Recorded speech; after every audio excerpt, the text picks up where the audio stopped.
ఇక ఎన్నికలు సమీపిస్తున్న వేళ ఏపీలో రాజకీయాలు హీటెక్కుతున్నాయి. ముఖ్యంగా సీట్ల విషయంలో కొందరు సిట్టింగ్లతో పాటు మాజీ ఎమ్మెల్యేలు ఆశావాహులు తిరుగుబావుట ఎగిరేస్తున్నారు. టీడీపీలో రెబల్స్ బెడద ఎక్కువైంది. రాష్ట్రంలోని వివిధ చోట్ల తమకే ఎమ్మెల్యే సీట్లు కావాలంటూ టీడీపీ నేతలు ఆందోళనలు చేస్తున్నారు. దీంతో ఎక్కడికక్కడ ఆందోళనలు గొడవలు సాగుతున్నాయి.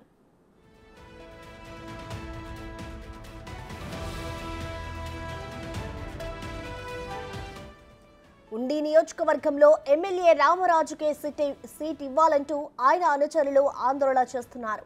భీమవరంలోని టీడీపీ అధ్యక్షురాలు సీతారామలక్ష్మి ఇంటిని రామరాజు అనుచరులు ముట్టడించారు. ఉండి ఎమ్మెల్యేగా రామరాజునే కొనసాగించాలని ఆందోళన చేశారు. నాయకులు, కార్యకర్తలు అధైర్యపడవద్దని, చంద్రబాబు ప్రతి ఒక్కరికి న్యాయం చేస్తారని సీతారామలక్ష్మి సర్ది చెప్పారు.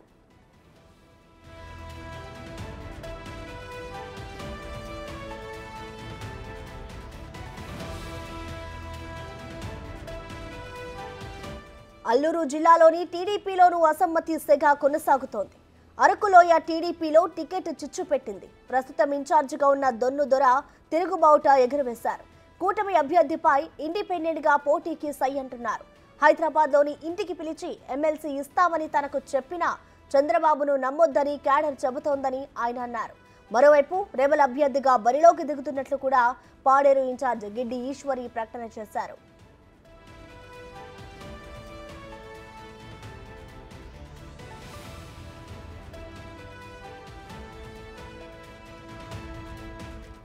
అనకాపల్లి జిల్లా మాడుగుల టీడీపీలో అసంతృప్తి నెలకొంది. కార్యకర్తల సమావేశంలో మాజీ ఎమ్మెల్యే గవిరెడ్డి రామానాయుడు కంటతడి పెట్టారు. కష్టకాలంలో కూడా పార్టీ కోసం కృషి చేశారని భావోద్వేగానికి గురయ్యారు. పార్టీని నమ్ముకుంటే అన్యాయం చేశారని ఆవేదన వ్యక్తం చేశారు. వారం రోజుల్లో టికెట్ ఇవ్వకపోతే భవిష్యత్ కార్యాచరణ ప్రకటిస్తారని అల్టిమేటం జారీ చేశారు.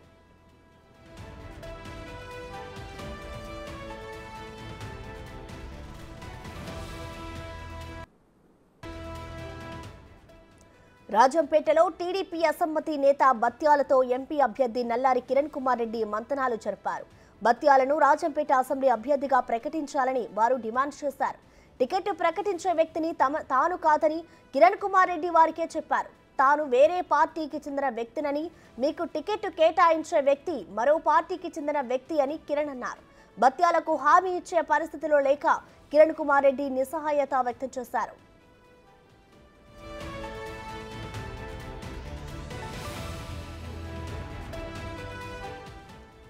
కాకినాడ జిల్లా అనపర్తి, ఏలూరు జిల్లా గోపాలపురం సహా అనంతపురంలోనూ టీడీపీ నేతలు తిరుగుబావుట ఎగురవేస్తున్నారు.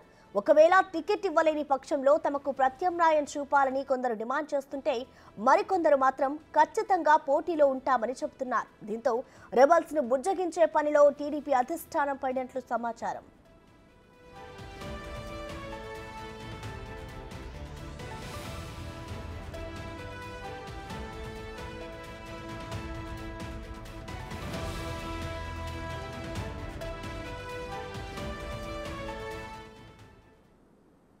దీనికి సంబంధించిన మరింత సమాచారాన్ని మా ప్రతినిధి శివ లైవ్ ద్వారా అందిస్తారు. శివ, చెప్పండి, టీడీపీలో సీటు రాని వ్యక్తులైతే నిరసన వ్యక్తం చేస్తున్నారు. టీడీపీకి సంబంధించి ఇటు సొంత పార్టీ నేతలే ఈ విధంగా చేస్తుంటే ఇప్పుడు వచ్చే ఎలక్షన్స్ లో ఇది ఏ విధంగా ఉంటుంది అనుకోవచ్చు శివ? మొత్తం మీద చూసుకుంటే ప్రతిపక్ష టీడీపీ కూటమిలో పొత్తుల తర్వాత దాదాపుగా 31 అసెంబ్లీ స్థానాలు అంటే కూటమిలో భాగస్వాములకు ఇవ్వాల్సి వచ్చిన పరిస్థితి కనిపిస్తుంది. ఈ నేపథ్యంలో మరొక 60 నియోజకవర్గాల్లో గతంలో ఉన్న ఇన్ఛార్జీలు, మాజీ ఎమ్మెల్యేలని కాదని కొత్త వారికి అవకాశం కల్పించాడు చంద్రబాబు. సో ఈ నేపథ్యంలో తెలుగుదేశం పార్టీకి సంబంధించి 50 నియోజకవర్గాల్లో వివాదాలు, అసంతృప్తులు రగిలిపోయాయి.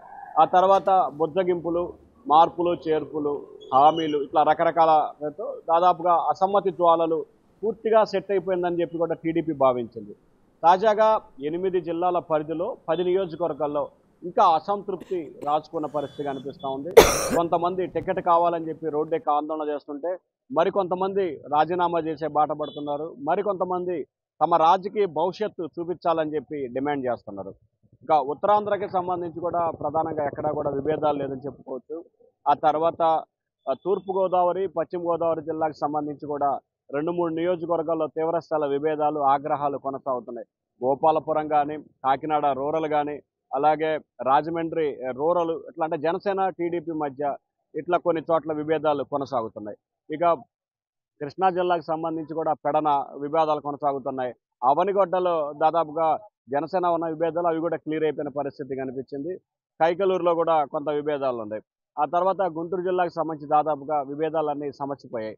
ప్రకాశం జిల్లాకు సంబంధించి కూడా అదే ఉంది. అయితే తాజాగా కృష్ణా జిల్లాకు సంబంధించి తిరువురు నియోజకవర్గంలో కూడా టీడీపీ అభ్యర్థి కొలికపూడిపై అసమ్మతి జ్వాలలు ఎక్కువైనాయి. నిన్న వాళ్ళు చంద్రబాబు నివాసానికి చేరుకొని కొలికపూడి తీరుకుపై ఫిర్యాదు చేసే ప్రయత్నం అయితే చేశారు.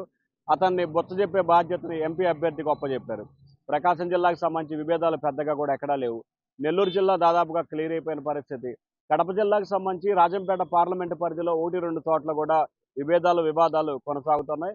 కర్నూలు జిల్లాకు సంబంధించి వివాదాలున్న కేఈ ప్రభాకర్, కేఈ కృష్ణమూర్తి ఫ్యామిలీ నుంచి ఒకళ్ళిద్దరు వైసీపీలో చేరేటట్టు ప్రచారం కూడా జరుగుతూ ఉంది. దాంతోపాటుగా ఈరోజు కొంతమంది కీలకమైన నేతలు మాజీ ఎమ్మెల్యే మల్లికార్జునరావుతో పాటు మరి కొంతమంది జెడ్పీటీసీలు, ఎంపీటీసీలు గుంటూరు జిల్లా పర్యటనలో ఉన్న జగన్మోహన్ రెడ్డి సమక్షంలో వైసీపీలో చేరబోతున్నారు. అనంతపురానికి సంబంధించి కూడా అటు అనంతపురం జిల్లాకు సంబంధించి ధర్మవరం, అనంతపురం అర్బన్ నియోజకవర్గాల్లో కూడా ఇంకా అసమ్మతి కొనసాగుతూ ఉంది. ఒకవైపు బుజ్జగింపులు చేస్తున్నా కానీ పూర్తి స్థాయిలో సెట్ అయ్యే పరిస్థితి కనిపించలేదు. తిరుపతికి సంబంధించి కూడా తిరుపతి అసెంబ్లీ స్థానానికి సంబంధించి జనసేన కేటాయించడంతో అక్కడ కూడా సుగుణమ్మ ఇంకా ఆమె చల్లారిన పరిస్థితి కనిపిస్తూ ఉంది. విభేదాలు కూడా కొనసాగుతున్నాయి. దాదాపుగా 8 జిల్లాల్లో 10 నియోజకవర్గాలకు సంబంధించి అసంతృప్తులు కొనసాగుతున్నాయి. టీడీపీ అధిష్టానం అయితే వీరిని బుజ్జగించే ప్రయత్నాలు దాదాపుగా చేస్తూ ఉంది. ఇవాళ రేపట్లోనే దీనికి సంబంధించి క్లారిటీ వచ్చే అవకాశాలు ఉన్నట్లు కూడా టీడీపీ నేతలైతే చెప్తా ఉన్నారు. ఎన్నికలకి అంటే నిజమైన నోటిఫికేషన్ మరికొన్ని రోజులు, ఒక వారం రోజుల్లో వస్తున్న నేపథ్యంలో 18వ తేదీ నుంచి నామినేషన్లు వేస్తున్న సమయంలో ఇంకా అసంతృప్తులు, ఆగ్రహాలుంటే పార్టీ పరిస్థితి ఏంటని చెప్పి కూడా సీనియర్లు కొంత ఆందోళన వ్యక్తం చేస్తూ ఉన్నారు. కార్యకర్తలు కూడా అసంతృప్తి వ్యక్తం చేస్తున్న నేతలపై తీవ్ర స్థాయిలో ఆగ్రహం కూడా వ్యక్తం చేస్తున్నారు. నిజంగా ఇప్పుడు ఎవరైతే టికెట్ ఆశిస్తున్నారో వారంతా చంద్రబాబు అరెస్టు సమయంలో ఎందుకు ఆందోళన చేయలేదు, ఎందుకు రోడ్డెక్కి నిరసన చేయలేదని చెప్పి కూడా నిలదీసే ప్రయత్నాలు కూడా 1-2 నియోజకవర్గాల్లో కొనసాగుతున్నాయి. సో ఓవరాల్ గా టీడీపీ సంబంధించిన అసంతృప్తులు అయితే ఇవాళ రేపట్లో చారతాయి. చెప్పండి శివ, ఇటు టీడీపీ నేతలు ఒకటేసారి ఇంతమంది సీటు రాకపోవడంతో నిరసన వ్యక్తం చేస్తున్నారు. ఇది ఇప్పుడున్న ఎలక్షన్స్ కు సంబంధించి రానున్న ఎలక్షన్స్ లో ఇది టీడీపీకి ఒక ఎఫెక్ట్ అని చెప్పుకోవాలి. సో వీళ్ళందరినీ దగ్గరికి తీసుకోవాలి అంటే ఇటు టీడీపీ అధినేత చంద్రబాబు వాళ్ళకి ఏమైనా హామీలు ఇస్తున్నారా? ప్రసన్న, ఇక్కడ ప్రధానంగా ఒక ఇష్యూ కొనసాగుతుంది. ఇటీవల వచ్చిన కొన్ని సర్వేలు కానీ లేకపోతే ప్రజల్లో ఉన్న ఒక మౌత్ టాక్ కానీ రానున్న ఎన్నికల్లో టీడీపీ అధికారంలోకి వస్తారని చెప్పి ఒక ప్రచారం అయితే విస్తృతంగా జరుగుతూ ఉంది. గత 5 సంవత్సరాలుగా దూరంగా ఉన్న నేతలు, కార్యకర్తలు కూడా ఇప్పుడు తమకు టికెట్ కావాలని చెప్పి ఆందోళన బాట పడతా ఉన్నారు. సో చంద్రబాబు అయితే ఎవరైతే గత 5 సంవత్సరాల కాలంగా పార్టీ కోసం కష్టపడి పనిచేసి కార్యకర్తలకి అందుబాటులో ఉన్నారో వారికే టికెట్ ఇచ్చే ప్రయత్నాలు చేస్తున్నాము. దూరంగా ఉండి వ్యాపారాలు చేసుకున్న వారు టికెట్లు ఇచ్చే అవకాశం లేదంటున్నారు. ఎవరైతే అసంతృప్తి నేతలు ఉన్నారో వారందరినీ కూడా బుజ్జగించే ప్రయత్నం కొనసాగుతూ ఉంది. ఒక్కో జిల్లాకు సంబంధించి ఒక్కో జిల్లా నేతలకి ఇన్ఛార్జీలుగా ఒప్పజెప్పారు. అప్పటికి వివాదం సద్దుమనగబోతే చంద్రబాబు సమక్షంలో తీసుకెళ్లి వారితో మాట్లాడే ప్రయత్నం చేస్తున్నారు. ఒకవేళ అప్పటికి వినకపోతే పార్టీ వీడినా కానీ టీడీపీ అయితే చాలా లైట్గా తీసుకుంటున్న పరిస్థితి కనిపిస్తూ ఉంది. Prasanna. Right, thank you Shiva.